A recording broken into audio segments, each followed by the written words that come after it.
2 years ago, you took the brand to the United States. Tell me about that. Was one of my most proud moments in the business. We got invited to be part of an indie show of international jewelry designers.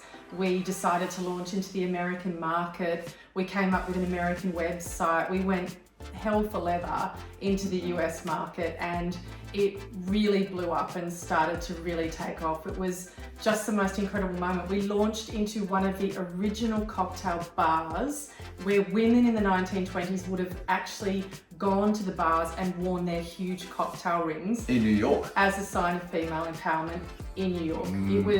It was like nothing I've ever experienced. So then you came back from the United States and momentum kind of slowed in that market, didn't it? It did, and it's something we've never really talked about and made public knowledge. We were hit with legal proceedings and we were unable to then use our name Ubykate in the US market. And that was an incredibly difficult time for us.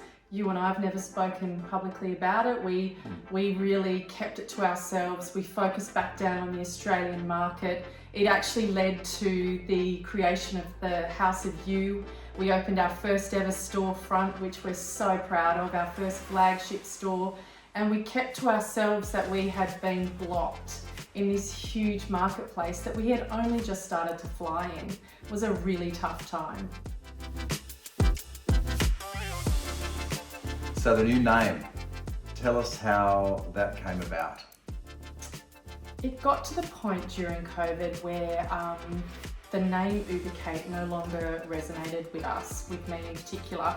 And we started really kind of exploring, where do we go into the future? This is a legacy brand, a legacy business. It's a family business. We have our kids working with us, and I want to see it survive into the future, but under that brand name, I didn't see that happening. So we started brainstorming, we started working with a great tribe of people to rebrand. And one thing that became super apparent about the name Ubykate was that everything about it and everything about our community has always been about the you. So that got me really excited and saw the potential in the you. So we are rebranding, renaming and relaunching ourselves under You by Kate. So if you say that quickly 3 times, say Ubykate, Ubykate, Ubykate, You by Kate. Now we are changing our name, but we're not leaving behind the history of Ubykate, are we? No, our history will prevail. We'll take that into the future.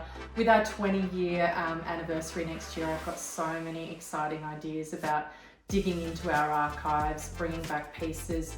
Personalised jewellery is where we began. It's what we founded. We are the creators of the original Uber circles. That's never going to change. We're going to keep that name, that legacy product, that word will continue to be part of our story. And now we're going to write new stories.